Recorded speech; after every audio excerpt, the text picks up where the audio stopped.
Okay, I'm back. Video number 4 tonight. Yeah, I got a lot, but I got a lot to get off my chest. I got a lot I got to talk about. So, if you're watching, I guess that's cool that you're still around. If you like subscribe to my channel, you're gonna have like 5 videos to look at when you wake up in the morning. Oh my gosh. Anyway, I want to answer a question. Someone had asked me about my background, and I wanted to talk about it. That picture on my left, well, yeah, my right, left, whatever. Over here, this picture behind me. It's called The Singing Butler. It's a beautiful picture. I love it. I'm going to fold that up in a month when I leave Korea and put it in my suitcase and put it up in my room or give it to somebody. One of my favorite pictures, and it's really dreamy, so I put it up there.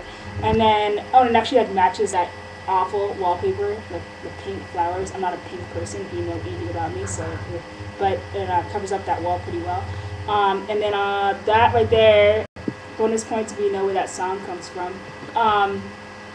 It's one of my favorite songs. It's by the Dixie Chicks. It's called Lullaby, and I first heard it in True Blood, and then I heard it again in Medium in one of the episodes, like my favorite episode in Medium. Yeah, it's pretty self-explanatory. It's forever enough. That's the word enough back there. But yeah, it's a beautiful song. Just check it out. But yeah, I listen to it. I love it, and so I put it on my wall. So yeah, so what do I want to talk about?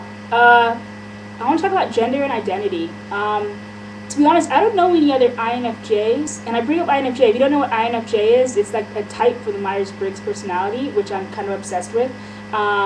Basically, the best way to describe an INFJ is you're freaking complex. Like, you have no definition. So, basically, you don't fit in any boxes, and you are just different, and you know you're different. And I'm lucky to have a twin, well, I'm a triplet, but my sister who looks just like me, I'm lucky to have her, and she's an INFJ, and we get along really well. But yeah, so anyway, I want to talk about gender identity and sexuality, and I'm curious if there are any of the INFJs that do post on YouTube or watch YouTube videos if you are gay and maybe you can relate to me. But yeah, like I said, I'm living in Korea, and I've been living here now for 11 months. I can't believe it's been 11 months, almost 12 months next month, almost a year. Can't believe it. And gender here and sexuality is like so different from back home. I almost have to make like 5 posts just to describe my experiences here. So first of all, being gay is illegal here, you know. So if you're gay, lesbian, I don't even have trans issues. They can barely talk about gay and lesbian, so I doubt they even talk about trans stuff. But yeah, so they don't, it's illegal. Basically, you're not gonna get arrested. Like if I'm out in public, you're not gonna get arrested, but if you're like your business fires you, it's completely illegal. It's completely legal. Like they're like, you're gay, and they just fire you. And you have nothing to save you from that. I mean, you can't even go to court because it's illegal. So that's basically why it's illegal. I think, in my own personal opinion, just to save the government. You know, it's the government's ass. They decide like they want to fire you. But yeah, of course there's gay people. But if you talk to Koreans, they'll say there aren't any gay people in Korea. Like, it's weird. They think that for some reason, because they have their borders, like the minute you go into Korea, you're gay. You're not gay. It's so weird. But yeah, they think they're I guess they think they're better than everyone else. But yeah, like in Korea, they don't think there's any gay people here. But I also want to think a reason why I want to talk about gender and sexual identity here is that like women are seen as being it's supposed to be submissive and men dominant, and I know for a fact that a lot of really shady things happen here behind closed doors, because like we have love motels and stuff here, like where you just rent a room for an hour, and it's completely acceptable, completely common. Sex isn't as open, like you don't talk about sex, like if you're dating someone you wouldn't talk about it, but of course people have sex, but like no one talks about it, and the government claims that the level of STDs and stuff like that and rape, that doesn't happen in Korea, and of course it does, but nobody acknowledges it or talks about it, because it's like there's so much shame around that, which is awful. But yeah, so something that's really interesting, some interesting things I've noticed about Korea, like men, it's totally acceptable for 2 men to hold on to hands in public, and it's totally acceptable for 2 girls to hang on to hands in public. And what's interesting is that people look at that and say it's not gay. Like, they're not gay. That's not even, gay doesn't even come up in their minds when they see two men holding hands. It's like the strangest thing. And if you're sitting down next to someone, like a man can put his hand like on your knee, on your leg, and it's completely acceptable. If you're another dude, you're like, I want to put my hand on your leg. We're straight, you know. Like, they don't even see that as being gay. And like, if you ask someone, like, or you say so, if you like, I know from experience and from stories I've heard, like, there was a Korean who was walking by a bar, and at the bar there were like a bunch of foreigners, like white, Caucasian, not standard, like the stereotypical American, they were all having drinks together, and someone asked, are they gay? Because they don't know what gay looks like. So to them, being gay is having sex with another, like a man having sex with another man, or woman another woman, but they don't understand, they don't get it, like they don't have that same definition. And so it's amazing how much gender identity, sexual identity is a socially constructed thing. Because in America, if two men hold on to hands, you're automatically gay. But here, it's like they could be completely straight. I mean, I can hold on hands with another girl in public, and people would be like, "Oh, they're just friends." Like, that's not even gay, which is so different. And like, men here, like gender identity, like, okay, in America, if a man wears tight jeans, it's considered gay, right? It's so stupid. I'm just saying this. I'm just calling out the way it is and the way most like really ignorant people talk. And what I've heard, but they're like, "Oh, she likes to wear men's clothes, so it must be a girl first of all, and that girl is gay, like a butch lesbian." And then there's the guy who's wearing the tight pants and like maybe tight clothes or something. Maybe it's more effeminate. And then it'll be like, "Oh, it's so gay," like whatever that is. But here in Korea, everybody wears tight clothing. I mean, they wear tighter clothes than me, and I'm pretty masculine. Like, back home, I was like an androgynous, more leaning towards the masculine edge of a lesbian. Here, I'm considered like really, really masculine. Like, if there was like a stud or a butch, like there's the spectrum, and like this is like really feminine, this is really masculine. I'm here.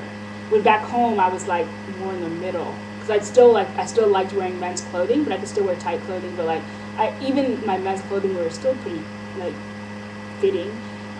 Here it's like they wear skinny jeans that I don't know how they're comfortable, especially in the crotch area. Oh my gosh, like tight clothing, everything's tight, everything's really fitted. Like, I love it, because when I buy like men's clothing here, it like looks really good, because it's like, I mean, I'm wearing a sweatshirt right now, but the shoulders fit perfectly on men's clothing, because men are so slender here, like they're so thin, and they wear such fitted clothing that I look good in men's clothes here.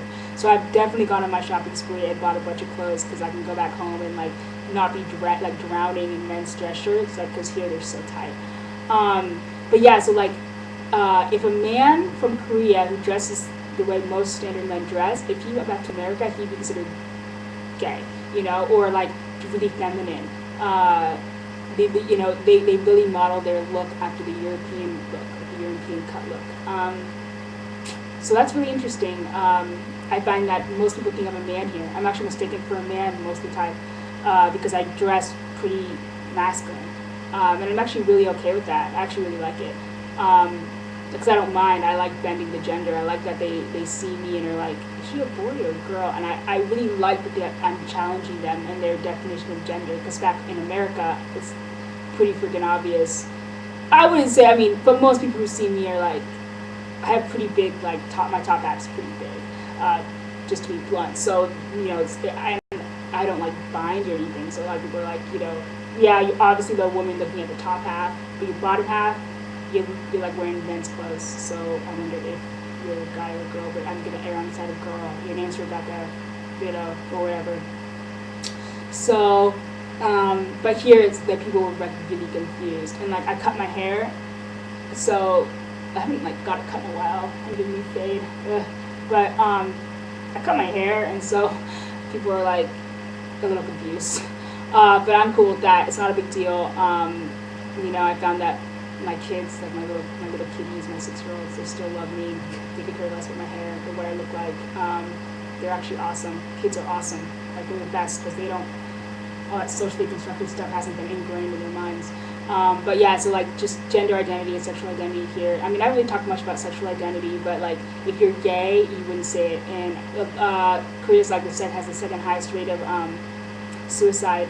It happens quite frequently, and nobody talks about it. Like if someone commits suicide at school, like in the high schools, I've heard stories of people saying like, she got sick and she transferred. You know, like, they don't even talk about it. It's really, really, actually, really oppressive and really sad. But on a lighter note, or not even on a lighter note, I just want to say that like the people, I think a large portion of the people who commit suicide are gay, because the shame here is just unbelievable, and your family name is everything. So if you're gay, why would you say anything? I mean, you'd be outcast. So they have no escape, so they kill themselves. So and the government, of course, is like they don't want to talk about it, and then no one goes to get help. Like there's no counselor you can go to talk to, and no one gets counseling. So it's just really, really a backward system. But I do find that it's pretty cool that I'm so masculine here. Like I'm so masculine, and back home I was just kind of just the andro lesbian. And yeah, I think that's pretty cool. And I think it's really interesting how men here and women interact with each other, and it's not gay. It's just kind of seen as the way it is. So for everybody out there who ever wants to, who believes they need to not challenge, but like for their own personal self, they find that the binaries, male, female, feminine, masculine, and they find those to be really hard to fit into. I want to mention that, like, trust me, America is different from the rest of the world. Like, there are countries out there where being gay, quote unquote, or whatever it looks like in one country, it's completely different in another country.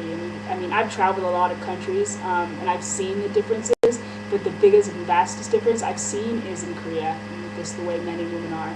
So, yeah, that's enough. I'm tired of talking about to myself in the computer, but I think it's really interesting, and if you have any questions, I mean, I'm going to probably talk about it again, because I just find it so interesting.